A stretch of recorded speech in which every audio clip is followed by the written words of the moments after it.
ये leave encashment का पैसा इतने दिन क्यों रोक के रखा इनका? है इंक्वायरी का मतलब कहाँ कहीं लिखा आपने कि इंक्वायरी पेंडिंग है? तीन पनिशमेंट बताया आपने डाइस लोन के, उसके अलावा कौन सी इंक्वायरी पेंडिंग?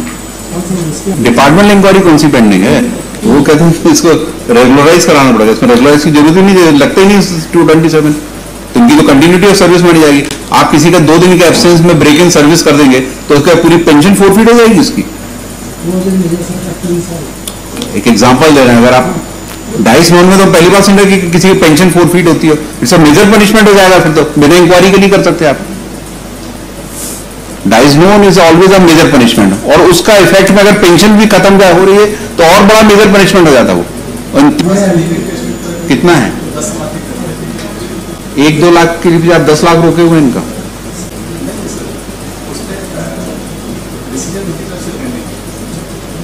कितने साल हो गए इनको रिटायरमेंट हुए? कितने साल हो गए रिटायरमेंट हुए? 18 से। फिर आपकी 1 महीने की तनख्वाह रुक जाए तो क्या होगा? 2018 से 2 साल और 6 साल से आप ना पेंशन दे रहे हैं ना पैसा दे रहे हैं। Who is responsible for this? 5 lakh काफी होते हैं? किस पोस्ट से रिटायर हुए हैं? जो भी हो, 5 लाख से इनके बच्चों की शादी हो जाएगी, 5 लाख से इनका घर बन जाएगा। 10 लाख रुपए आप 6 साल से रोके हुए, लीव इनकैशमेंट कहाँ एडजस्ट होता भाई? खुद का पैसा है वो तो टर्मिनेशन में भी फोरफिट नहीं होता वो। और कौन सा एंटाइटलमेंट बनता है इनका? बीएसएनएल को और क्या देना है? बस 2 ही मिलते, पेंशन और लीव इनकैशमेंट, ग्रेचुटी वगैरह। Impleted as respondent number 4 in this petition. Notice be issued by payment of PF within 3 days. Meanwhile, the respondent number 1, 2, 3 are directed to file para-wise reply to the writ petition. Where is this rule 27, 2 and 28 of pension rules? लगाए आपने? निकालने pension rule central government के CCA civil services pension rules हैं।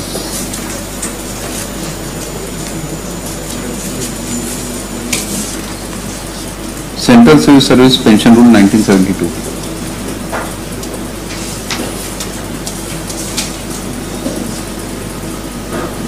ये leave encashment का पैसा इतने दिन क्यों रोक के रखा इनका? कौन सी इंक्वायरी?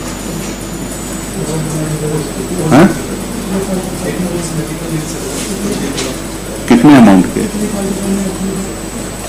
कहाँ उसका रिकॉर्ड कहाँ है इंक्वायरी का? मतलब कहाँ कहीं लिखा आपने कि इंक्वायरी पेंडिंग है? तीन पनिशमेंट बताया आपने डाइस लोन के, उसके अलावा कौन सी इंक्वायरी पेंडिंग?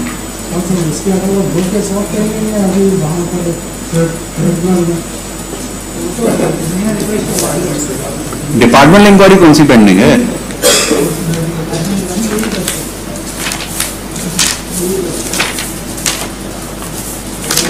ये तीनों पनिशमेंट जो इनके अनऑथराइज्ड एक्शंस के थे, जिसमें ब्रेक इन सर्विस किया, तो उसमें रूल 27 कहाँ लगता है इसमें?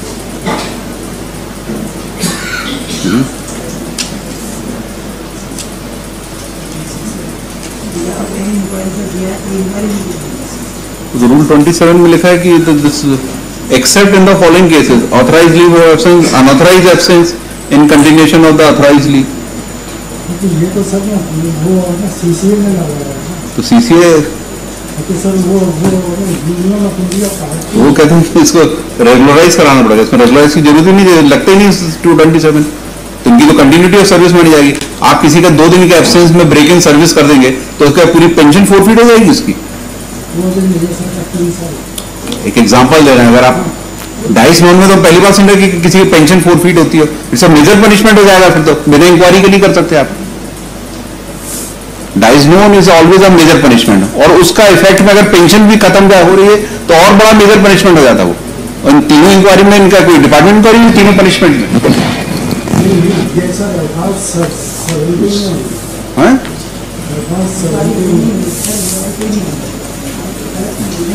वो अनऑथराइज्ड एब्सेंस में पेंशन ही फोरफिट हो रही है उसकी, बताओ बिल्कुल भी नहीं होती इसमें, एक्सेप्ट एक्सक्लूड किया है वो। डाइसनोन इज अ मेजर पनिशमेंट। अगर उसको आप ब्रेक इन सर्विस ट्रीट कर रहे हैं तो उसके लिए डिपार्टमेंटल इंक्वायरी करना पड़ेगी आपको। सर लोहे की कॉपी है, लोहे के अंदर इन्होंने सिर्फ और सिर्फ 2 ट्राइब्यूनल को चेयर तीनों कैसे ये सब कॉपी है, इन्होंने कुछ नहीं लगाया, नीचे से का रिकॉर्ड बुलवा लिया। चलिए बुलवा लेते हैं, रिकॉर्ड भी बुलवा लेते हैं इनका, और आपके सीसीओ को भी नोटिस कर देते हैं, कंट्रोलर ऑफ कम्युनिकेशन अकाउंट को। और कौन है necessary party? Fundamental rule central one. ये दोनों पनिशमेंट ऑर्डर आपने इंक्वायरी के बाद किए? नहीं सर, बेटे इनको इतना लेटर्स लिखे। एक minute mister, please keep quiet. Dies non is a major punishment, you can't impose without conducting departmental inquiry. तो ये 2 ऑर्डर आपने डी करके किए हैं क्या? नहीं किए। ब्रेक इन सर्विस करो तब तो मेजर पनिशमेंट तो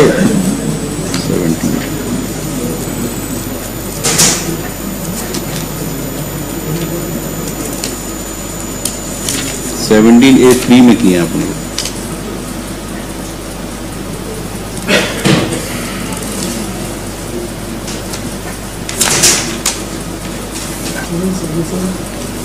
कि पेंशन सैंक्शनिंग अथॉरिटी कौन है? सीसीए। तो सीसीए को ऑर्डर करना पड़ेगा इनकी पेंशन फोरफिट का, आप नहीं करेंगे तो सीसीए का तो कोई ऑर्डर नहीं इनको पेंशन फोरफिट करने का। तो फिर क्यों इनको पेंशन नहीं मिल रही?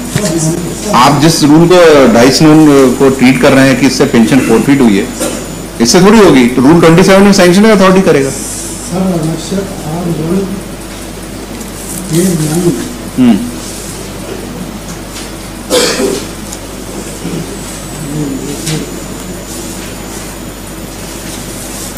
ये सब अनुच्छेद 13 जी सर, हमारा लेटर है ये मैं लेटर है deputy controller of the communication of accounts pension of Shri DGS administrator so इनका एचआर नंबर 7 क्या क्या इंक्लूडेड है, सर्विस बुक वगैरह सब इंक्लूड किया आपके पेज 14, 15, 16 पर ये ऐसा पेंशन उनकी कैलकुलेट हुई। फिर 17 पर उसमें सीसीए ने हमको लेटर लिखा है कि उपरोक्त विषयों का यह उल्लेख है कि अधिकारी की सेवा पुस्तिका वापस भेजी जा रही है। आपके कार्यालय आदेश 9/11/18 से राजनामा 31/7/11 से 1/5/14 से 26/7/15 तक ब्रेक इन सर्विस के आदेश है। अतः ऐसे प्रकरण में प्रधान सेवा फोरफिट होगी। लेखा अधिकारी अकाउंट ऑफिसर थोड़ी लिख सकता है ये। तो सब उसने हमको वापस कर दिया। He is not the authority. CCA का ऑफिसर है, उसने गलती की तो उसके लिए उनको बाकी पैसा आपने क्यों नहीं दिया? पेंशन छोड़ दीजिए, जो ग्रेचुटी आज जो आप लीव इनकैशमेंट का इतने साल बाद दे रहे हैं, पहले क्यों नहीं दिए? वो तो फोरफिट नहीं होगा ना। यस जीएम साहब, कौन है आप? Who has withheld that amount? ये सब एजीएम है। हाँ, क्यों withheld हुआ? सर इसमें लीव इनकैशमेंट का फर्जी मेडिकल बिल चार्जशीट पेंडिंग है सर, इसमें इंक्वायरी रिपोर्ट जैसे बिजनेस लीव हमारी एक दी होगा, बिजनेस लीव तो एक्चुअली उसको अभी मतलब डिसीजन अवार्ड नहीं हुआ है सर, उसकी वजह से लीव इनकैशमेंट होता है। 6 साल हो गए सर, बिल पास हो चुका था, मेरे को वापस निकालना ही चाहिए, बिल पास है, वो कॉपी लगी हुई है, कॉपी बिल पास किया हुआ है, बिल पास करने के वापस बुलाया 6 महीने बाद बुलाया, इसको अब उसको रिजेक्ट करा दिया, ऑब्जेक्शन है। मेडिकल का बिल इसी का बिल है। कितने अमाउंट का? ट्रीटमेंट का 50,000 60,000 सरकारी ट्रीटमेंट का है, सरकारी हॉस्पिटल सरकारी ₹1,00,000 तो उसके अंदर इंजेक्शन ₹1,00,000 सरकारी हॉस्पिटल। मेडिकल बिल्स लगे हुए उसमें इंक्वायरी का ड्यू रिपोर्ट सबमिट हुई है, उसमें कुछ गलत उसको रीओपन किया क्या आपने केस को रीओपन किया? पहले भी किया था सबमिट। ये कह रहे हैं कि पास हो गया था। पास बिल है, कोई पास बिल है। कोई पास नहीं है। कोई पास नहीं। मेरे पास है तो बोला है पास की बिल पास है। हाँ सर, तो आपने बताओ कौन से दिन करते हैं? कितने का बिल है वो? कितने का बिल पहले 50 का है। है? 2-3 लाख करोड़। और ये कितना अमाउंट रोका था आपने? आज कितना दिया इनको? आज कितना पेमेंट किया अभी? कितना है? 1-2 लाख के लिए आप 10 लाख रोके हुए इनका?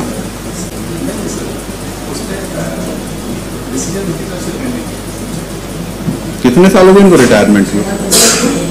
कितने साल हो गए रिटायरमेंट हुए? 18 से। फिर आपकी 1 महीने की तनख्वाह रुक जाए तो क्या होगा? 2018 से 2 साल और ये 6 साल से आप ना पेंशन दे रहे हैं ना पैसा दे रहे हैं।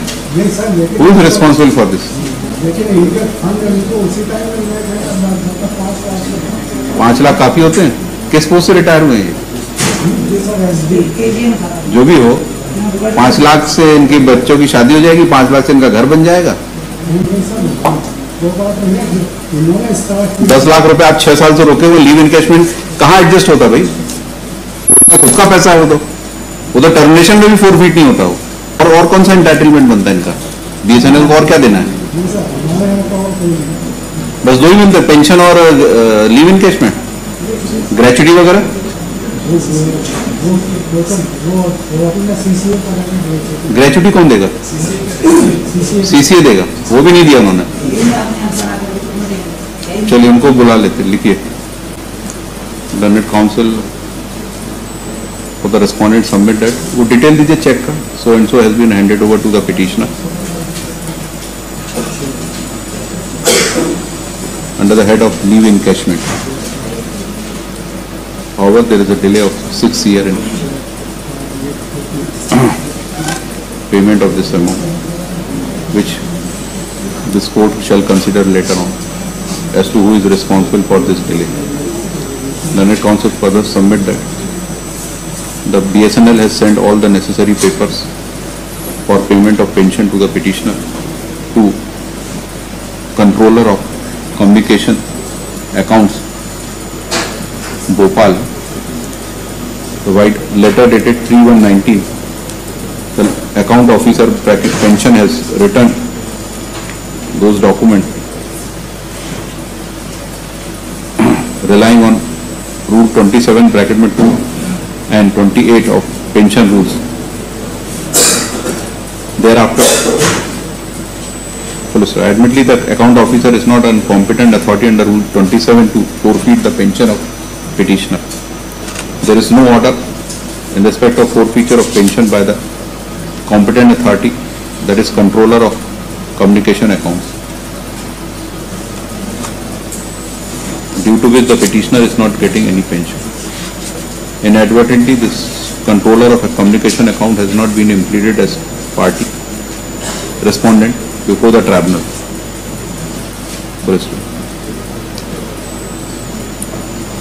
Let this controller of communication account, first floor, Durd Sanchar Bhavan, Hoshangabad, Bhopal, Hoshangabad Road, Bhopal, 46205115B, implemented as respondent number 4 in this petition. Notice be issued by payment of PF within 3 days. Meanwhile, the respondent number 1, 2, 3 are directed to file para-wise reply to the writ petition, especially in respect of all, with photocopy of service book, disclosing the details and status of any inquiry pending against him. Also, they are also directed to clarify whether before issuing annexure P33 and P34 any opportunity of hearing was given to the petitioner, because the punishment of dice known is a major penalty which is coming in his way to get the regular pension. Reply be filed positively. within 4 weeks from today. The detail you can check. Sir, Record of original application 202/125/2019 we called from the Central Administrative Tribunal.